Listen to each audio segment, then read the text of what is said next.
কত কাল ধরে। আনিসুজ্জামান। বাংলাদেশের ইতিহাস প্রায় ২৫০০ বছরের ইতিহাস, হয়তো আরও বেশি সময়ের। এই ইতিহাসের সবটা আজও ভালো করে জানা নেই আমাদের। আলো আঁধারের খেলায় অনেক পুরানো কথা ঢাকা পড়েছে। ইতিহাস বলতে শুধু রাজরাজরাদের কথাই বোঝায় না, বোঝায় সব মানুষের কথা। এককালে এদেশে রাজরাজরা ছিল না, তখন মানুষের দাম ছিল বেশি। লোকজন নিজেরাই যুক্তি পরামর্শ করে কাজ করত, চাষ করত, ঘর বাঁধত, দেশ চালাত। তারপর ২৩-২৪ বছর আগে রাজা এলেন এদেশে। সেই সঙ্গে মন্ত্রী এলেন, সামন্ত মহাসামন্তের দল এলেন। কত লোক লস্কর বহাল করা হলো, কত ব্যবস্থা, কত নিয়মকানুন দেখা দিল। এক কথায় তখন কারো গরদান যেত। কেউ বড় লোক হয়ে যেত কারো খুশির বদৌলতে। তখন থেকে ইতিহাসে বড় বড় অক্ষরে রাজাদের নাম লেখা হয়ে গেল, আর প্রজারা রইল পেছনে পড়ে। তবু এদের কথা কিছু কিছু জানা যায়, পরিচয় পাওয়া যায় এদের জীবনযাত্রার। ১০০০ বছর আগে সব পুরুষই পরত ধুতি, সব মেয়েই শাড়ি। শুধু সচ্ছল অবস্থা যাদের, তাদের বাড়ির ছেলেরা ধুতির সাথে চাদর পরত, মেয়েরা শাড়ির সাথে ওড়না ব্যবহার করত। এখনকার মতো তখনও মেয়েরা আঁচল টেনে ঘোমটা দিত। শুধু ওড়নাওয়ালিরা ঘোমটা দিত ওড়না টেনে। তবে ধুতি আর শাড়ি দুইই হতো বহরে ছোট। তাতে নানা রকম নকশাও কাটা হতো। মখমলের কাপড় পরত শুধু মেয়েরা। নানা রকম সূক্ষ্ম পাটের ও সুতোর কাপড়ের চল ছিল। জুতো পরতে পেত না। সাধারণ লোকে শুধু যোদ্ধা বা পাহারাদাররা জুতো ব্যবহার করত। সাধারণে পরত কাঠের খড়ম। ছাতা লাঠির ব্যবহার ছিল। সাজসজ্জার দিকে বেশ ঝোঁক ছিল প্রাচীন বাঙালির। চুলের বাহার ছিল দেখবার মতো। বাবরি রাখত ছেলেরা, না হয় মাথার ওপরে চূড়ো করে বাঁধত চুল। এখন মেয়েরা যেমন ফিতে বাঁধে চুলে, তখন শৌখিন পুরুষেরাও অনেকটা তেমনি করে কোকড়া চুল কপালের ওপর বেঁধে রাখত। মেয়েরা নিচু করে খোপা বাঁধত, নয়তো উঁচু করে বাঁধত ঘোড়া চূড়। কপালে টিপ দিত, পায়ে আলতা, চোখে কাজল আর খোপায় ফুল। নানা রকম প্রসাধনীয় ব্যবহার করত তারা। মেয়েরা তো বটেই, ছেলেরাও সে যুগে অলংকার ব্যবহার করত। সোনার অলংকার পরতে পেত শুধু বড়লোকেরা। তাদের বাড়ির ছেলেরাও সুবর্ণকুণ্ডল পরত। মেয়েরা কানে দিত সোনার তারঙ্গ। হাতে, বাহুতে, গলায়, মাথায় সর্বত্রই সোনা মণি মুক্ত শোভা পেত তাদের মেয়েদের। সাধারণ পরিবারের মেয়েরা হাতে পরত শাঁখা, কানে কচি কলাপাতার মাকড়ি, গলায় ফুলের মালা। ভাত বাঙালির বহুকালের প্রিয় খাদ্য। সরু সাদা চালের গরম ভাতের কদর সবচাইতে বেশি ছিল বলে মনে হয়। পুরনো সাহিত্যে ভালো খাবারের নমুনা হিসেবে যে তালিকা দেওয়া হয়েছে, তা এই কলার পাতায় গরম ভাত, গাওয়া ঘি, নালিতা শাক, মৌরলা মাছ আর খানিকটা দুধ, লাউ, বেগুন ইত্যাদি তরিতরকারি প্রচুর খেত সেকালের বাঙালিরা। কিন্তু ডাল তখনও বোধহয় খেতে শুরু করেনি। মাছ তো প্রিয় বস্তুই ছিল, বিশেষ করে ইলিশ মাছ। শুটকির চল সেকালেও ছিল, বিশেষ করে দক্ষিণাঞ্চলে। ছাগো মাংস সবাই খেত, হরিণের মাংস বিয়ে বাড়িতে বা এরকম উৎসবেই সাধারণত দেখা যেত। পাখির মাংসও তাই। ক্ষীর, দই, পায়েস, ছানা এসব ছিল বাঙালির নিত্যপ্রিয়। আম, কাঁঠাল, তাল, নারকেল ছিল প্রিয় ফল। আর খুব চল ছিল খাজা, মোয়া, নাড়ু, পিঠেপুলি, বাতাসা, কদমা এসবের। মশলা দেওয়া পান খেতেও সকলে ভালোবাসত। সাধারণ লোকে মাটির পাত্রেই রান্নাবান্না করত। জ্বালা, হাঁড়ি, তেলানি, সচরাচর এসব পাত্রের ব্যবহারই করা হতো। সেকালের পুরুষেরা ছিল শিকারপ্রিয়। কুস্তি খেলারও চল ছিল বেশ। মেয়েরা সাঁতার দিতে ও বাগান করতে ভালোবাসত। মেয়েরা খেলত কড়ির খেলা, ছেলেরা দাবা আর পাশা। বড়লোকরা ঘোড়া আর হাতির খেলা দেখত। যাদের সে ক্ষমতা ছিল না, তারা ভেড়ার লড়াই আর মোরগ মুরগির লড়াই বাঁধিয়ে দিত। নাচগানের বেশ প্রসার ছিল। বীণা, বাঁশি, কাড়া, ছোট ডমরু, ঢাক এসব বাদ্যযন্ত্রের ব্যবহার ছিল। যাতায়াতের প্রধান উপায় ছিল নৌকা। হাতির পিঠে ও ঘোড়া গাড়িতে চড়ত শুধু অবস্থাপন্ন লোকেরা। গরুর গাড়ি সাধারণ লোকে ব্যবহার করত, তবে সব সময় নয়, বিশেষ উপলক্ষে। মেয়েরা ডুলিতে চড়ত। পালকির ব্যবহারও ছিল। বড় লোকদের পালকি হতো খুব সাজানো গোছানো। রাজবাড়িতে হাতির দাঁতের পালকিও থাকত।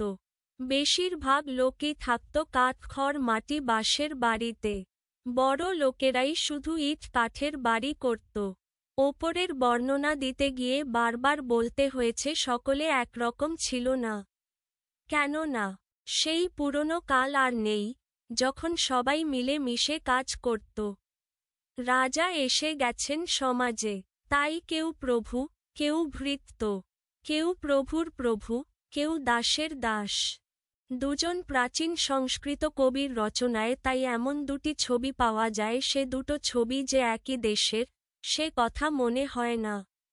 একজন দিয়েছেন মেয়েদের বর্ণনা, কপালে কাজলের টিপ, হাতে চাঁদের কিরণের মতো সাদা পদ্মবৃন্তের বালা ও তাগা, কানে কচি রিঠা ফলের দুল, স্নানস্নিগ্ধ কেশে তিলপল্লব।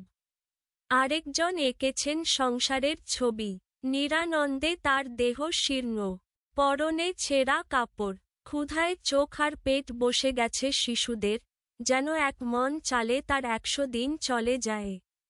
রাজাদের দল এখন আর নেই। মৌর্য, গুপ্ত, পাল, সেন, পাঠান, মুঘল, কোম্পানি, রানী, এদের কাল শেষ হয়েছে। আজকের দুই কবিও হয়তো দুই প্রান্তে বসে এমনি করে কবিতা লিখছেন। একজন লিখছেন সমৃদ্ধির কথা, বিলাসের কথা, আনন্দের কথা। আরেকজন ছবি আঁকছেন নিদারুণ অভাবের, জ্বালাময় দারিদ্র্যের, অপরিসীম বেদনার। সরু চালের সাদা গরম ভাতে গাওয়া ঘি, কত কাল ধরে কত মানুষ শুধু তার স্বপ্নই দেখে আসছে। শব্দার্থ ও টিকা। সামন্ত, রাজা বাদশার অধীনে ছোট রাজা, অনেক ভূমির মালিক, লোক লস্কর, সেনাবাহিনী ও এদের সঙ্গের লোকজন। গরদান যেত, মাথা কাটা যেত। বদৌলতে, প্রভাবে, দয়ায়। ঘোড়াচূড়, এক ধরনের খোপা। সুবর্ণকুণ্ডল, সোনা দিয়ে তৈরি মোটা চুড়ির মতো গোলাকার অলঙ্কার। তারঙ্গ, কানে পরার দুল বা অলঙ্কার। মাকড়ি, এক প্রকার দুল। ডুলি, পালকির মতো ছোট বাহন। পদ্মবৃত্ত, পদ্ম ফুলের বোটা। তাগা, বাহুতে পরার অলঙ্কার। মাদুলি, তাবিজ বা তার সুতো। স্নানস্নিগ্ধ, গোসল সেরে পরিষ্কার ও কোমল হয়েছে এমন। তিলপল্লব, তিলের নতুন পাতা। নিরানন্দ, আনন্দহীন, বিষণ্ণ, অসুখী, শীর্ণ, কৃশ, ক্ষীণ, রোগা। পাঠের উদ্দেশ্য, দেশ ও জাতির ইতিহাস ও জীবনযাত্রার ধারাবাহিক পরিবর্তন সম্পর্কে জানা। পাঠ পরিচিতি। বাংলাদেশের ইতিহাস 2500 বছর বা তারও বেশি সময়ের পুরনো। ইতিহাসে থাকে সব রকমের মানুষের জীবনযাত্রার পরিচয়। এককালে বাংলাদেশে রাজার শাসন ছিল না। লোকজন নিজেরাই মিলে মিশে যুক্তি পরামর্শ করে দেশ চালাত। 2300-2400 বছর আগে রাজরাজরার শাসন শুরু হল। রাজারা শাসনের নামে করত শোষণও। প্রাচীনকালে পুরুষেরা পরত ধুতি চাদর, আর মেয়েরা শাড়ি ওড়না। সাধারণ লোকের জুতা পরার সামর্থ্য ছিল না, তারা পরত কাঠের খড়ম।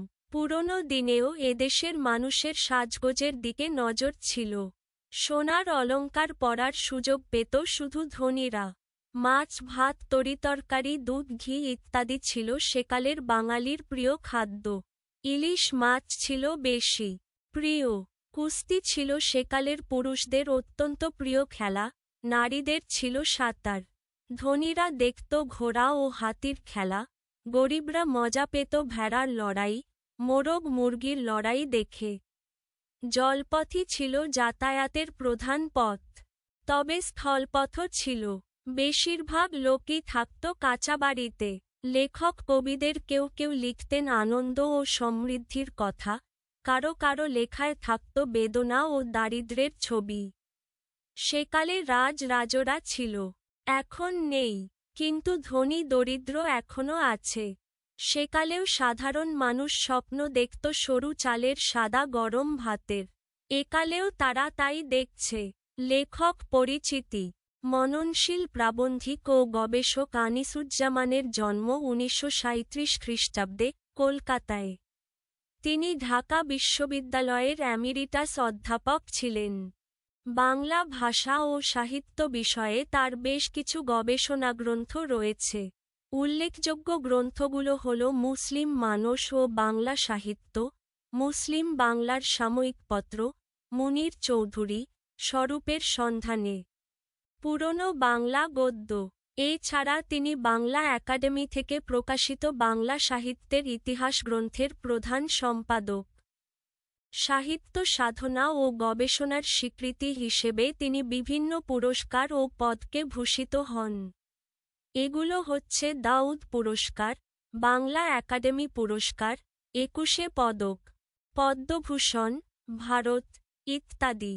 তিনি ২০২০ খ্রিস্টাব্দে ঢাকায় মৃত্যুবরণ করেন। কর্ম অনুশীলন ১. ভিন্ন ভিন্ন ৫টি পেশার মানুষের জীবন যাপনের বর্ণনা করো। পাঠ্যাংশ এবং বাংলাদেশের প্রাচীন ইতিহাসের আলোকে আমরা ভিন্ন ভিন্ন ৫টি পেশার মানুষের জীবনযাপন নিচের মতো বর্ণনা করতে পারি। ১. রাজা, শাসক। জীবনধারা। রাজারা ছিল সমাজের শীর্ষে। তাদের বাড়ি প্রায় সবসময় ইট কাঠের নির্মিত বিশাল প্রাসাদ। পোশাক ও সাজসজ্জা, ধুতি চাদর তাদেরই উঁচু মানের, অনেক অলংকৃত। সোনার অলংকার পরতেন। খাদ্য। রাজাদের খাবার বিলাসবহুল, যেমন গাওয়া ঘি, নালিতা শাক, ইলিশ মাছ, খাজা পিঠে। শখ ও বিনোদন। হাতি ও ঘোড়ার খেলা দেখতেন, নাচ গান উপভোগ করতেন। ২. সামন্ত, মন্ত্রী। জীবনধারা। রাজার সঙ্গে থাকতেন, তার আদেশ বাস্তবায়ন করতেন। বাড়ি তুলনামূলক বড়, তবে প্রাসাদের মতো নয়। পোশাক ও সাজসজ্জা। সাধারণ লোকের চেয়ে উন্নত কাপড় পরতেন, ধুতির সঙ্গে চাদর বা শাড়ি। মেয়েদের সাজও ছিল সুসজ্জিত। খাদ্য। ভাত, মাছ, তরকারি, দুধ ঘি নিয়মিত খেতেন। শখ ও বিনোদন। ঘোড়া বা হাতির খেলা দেখতেন, নাচ গান ও বাদ্যযন্ত্রের প্রতি আগ্রহ থাকত। ৩. সাধারণ কৃষক, গ্রামীণ মানুষ। জীবনধারা। কাঠখড় মাটির বাড়িতে থাকতেন, নিজের চাষাবাদে নির্ভর। পোশাক ও সাজসজ্জা। সাধারণ ধুতি, শাড়ি, জুতা খুব কম পরতেন। খাদ্য। ভাত, মৌরলা মাছ, লাউ বেগুনের তরকারি। শখ ও বিনোদন। কুস্তি, ভেড়ার লড়াই, মোরগ মুরগি লড়াই উপভোগ করতেন। ৪. নারী, সাধারণ গৃহিণী। জীবনধারা। ঘরে কাজ ও সন্তান পালন। বাগান করা ও সাঁতার দেওয়ার শখ। পোশাক ও সাজসজ্জা। শাড়ি ও ওড়না পরতেন, ঘোড়াচূড় বা খোপা বাঁধতেন। খাদ্য। ভাত, দুধ, তরিতরকারি ও ফল। শখ ও বিনোদন। কড়ির খেলা খেলতেন, নারীদের সামাজিক আনন্দে অংশ নিতেন। ৫. যোদ্ধা, পাহারাদার। জীবনধারা। রাজার লস্করের সঙ্গে সংযুক্ত, নিরাপত্তা ও যুদ্ধ প্রশিক্ষণ। পোশাক ও সাজসজ্জা। ধুতি চাদর, কালি বা লাঠি অস্ত্র বহন। জুতা বা খড়ম পরতেন। খাদ্য। ভাত, মাছ, মাংস, দুধ। শখ ও বিনোদন। কুস্তি, যুদ্ধাভ্যাস, বাদ্যযন্ত্রের রীতিনীতিতে অংশ নিতেন। এভাবে দেখা যায়, সমাজের ভিন্ন স্তরের মানুষদের জীবনধারা, পোশাক, খাদ্য, বিনোদন সবই তাদের অবস্থান ও সম্পদের ওপর নির্ভরশীল ছিল। ২. একক বা দলগতভাবে তোমার স্কুলের ইতিহাস রচনা করো। কুলগাঁও সিটি কর্পোরেশন উচ্চ বিদ্যালয়ের ইতিহাস। কুলগাঁও সিটি কর্পোরেশন উচ্চ বিদ্যালয়, KCCHS, স্থাপিত হয় 1969 সালে চট্টগ্রামের বাজিদ বোস্তামিতে। এটি শুধু শিক্ষার প্রতিষ্ঠান নয়, বরং একটি কলেজ হিসাবেও কার্যকর, যেখানে শিক্ষার্থীরা উচ্চশিক্ষার পাশাপাশি মানবিক মূল্যবোধও গড়ে তুলতে পারে। বিদ্যালয়টি শিক্ষার্থীদের সর্বজনীন বিকাশে মনোনিবেশ করে।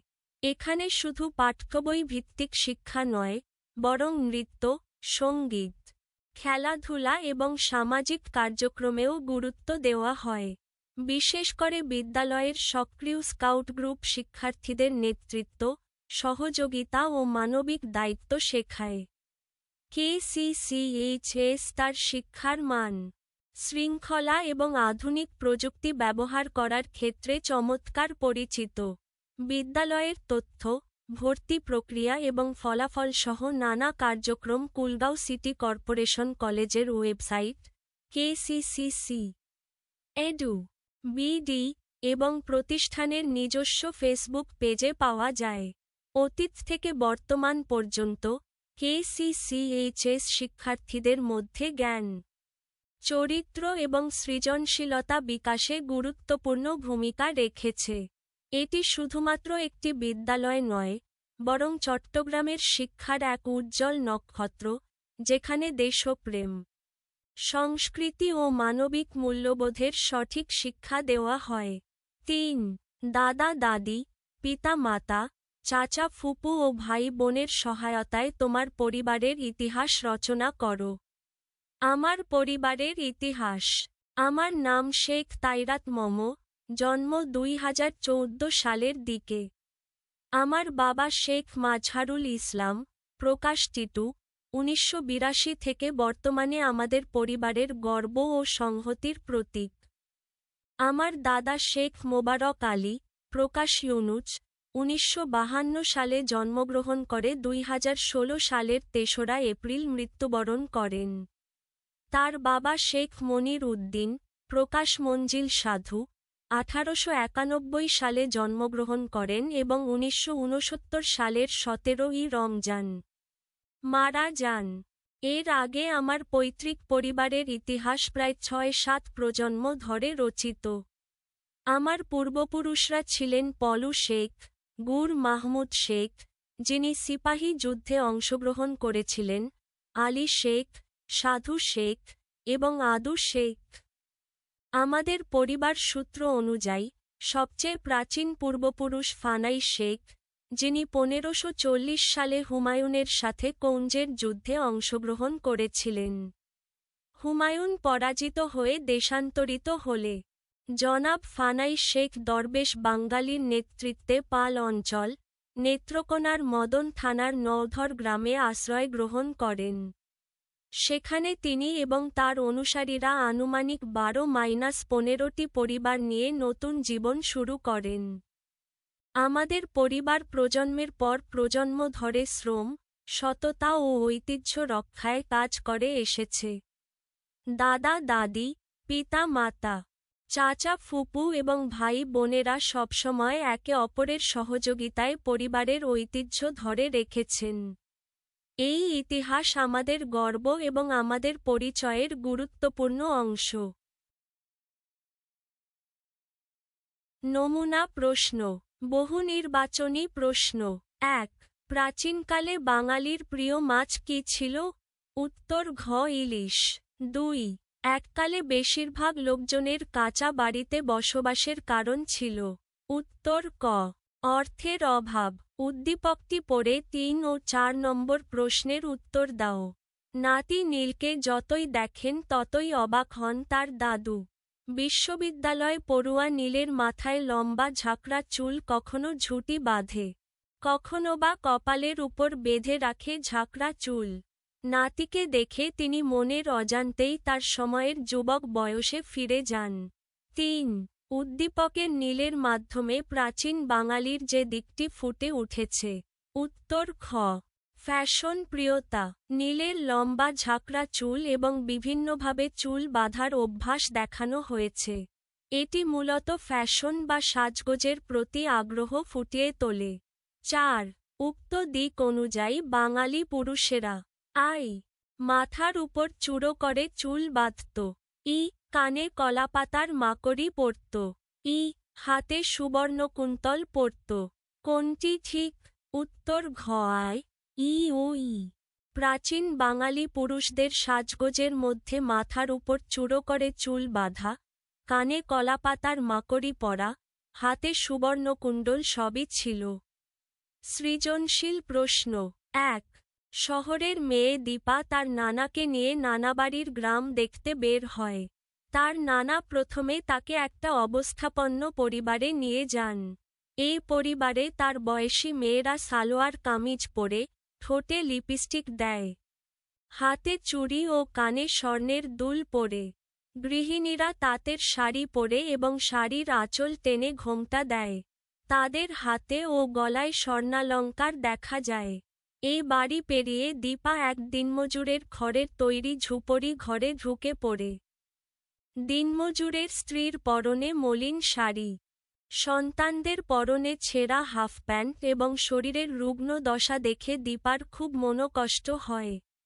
সে ভাবে, শত শত বছর চলে যায়, কিন্তু এদেশের দরিদ্র মানুষের জীবনের অভাবগুলো আর দূর হয় না। ক. বাংলাদেশের ইতিহাস কত বছরের পুরনো? উত্তর বাংলাদেশের ইতিহাস প্রায় ২৫০০ বছর বা তারও বেশি পুরনো। খ. ইতিহাস বলতে বোঝায় সব মানুষের কথা, ব্যাখ্যা করো। উত্তর. ইতিহাস বলতে বোঝায় সব মানুষের কথা বলতে বোঝানো হয়েছে যে ইতিহাস কেবল রাজা রাজা, সম্রাট বা শাসক শাসিকার কাহিনী নিয়ে সীমাবদ্ধ নয়। বরং এটি সাধারণ মানুষের জীবন, তাদের জীবনযাপন, খাদ্য, পোশাক, খেলাধুলা, সংস্কৃতি, রীতিনীতি ও সামাজিক সম্পর্ক এর কথাও অন্তর্ভুক্ত করে। অর্থাৎ, ইতিহাসে শুধু শাসক এবং যুদ্ধের কাহিনী নয়, গ্রামের মানুষ, চাষি, শিক্ষার্থী, নারীরা কিভাবে জীবন যাপন করত, কি খেলাধুলা করত, কি খেত, কি পরত, এসব কথাও ইতিহাসের অংশ।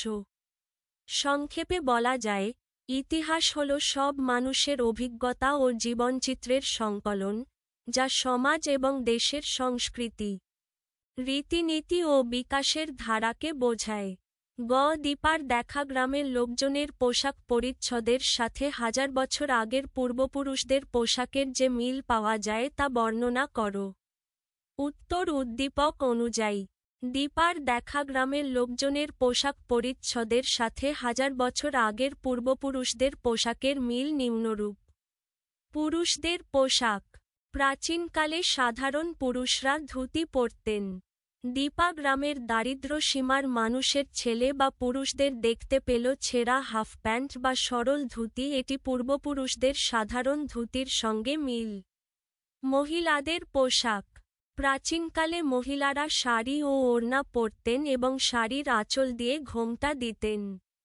দীপার দেখা দিনমজুরি মহিলার মলিন শাড়ি এবং ঘোমটা বা আড়ম্বরহীন পরিধান প্রাচীন শাড়ির সরল সংস্করণের সঙ্গে মিল রাখে। অলঙ্কার ও গয়না।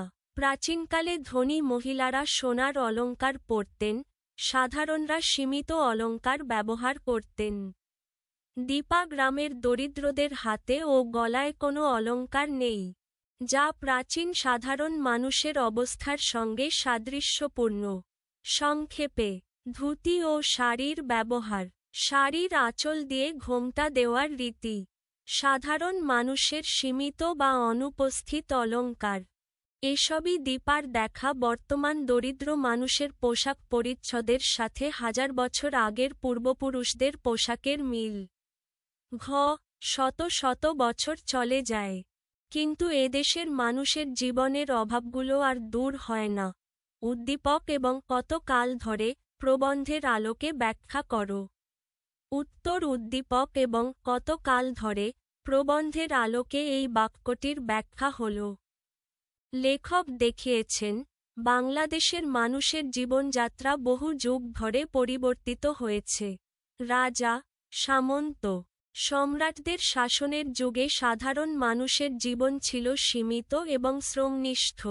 হাজার বছর আগে বা সাম্প্রতিক সময়েও সাধারণ মানুষ ছিল দরিদ্র। সীমিত সম্পদে জীবন যাপন করত। দীপার দেখার মতো দরিদ্র দিনমজুরি পরিবার এবং তাদের সীমিত পোশাক, খাদ্য, বাসস্থান, এগুলি প্রমাণ করে যে সমাজের নিম্নস্তরের মানুষের অভাব ও দারিদ্র্য শতাব্দী যুগ ধরে এখনও দূর হয়নি। সংক্ষেপে, লেখক এখানে বলতে চেয়েছেন যে রাজা বা ধনীর কাল শেষ হয়েছে। কিন্তু সাধারণ মানুষের দরিদ্রতা ও চাহিদা আজও প্রায় আগের মতো। এটি ইতিহাসের ধারাবাহিকতা এবং সামাজিক অসাম্যের একটি বাস্তব চিত্র।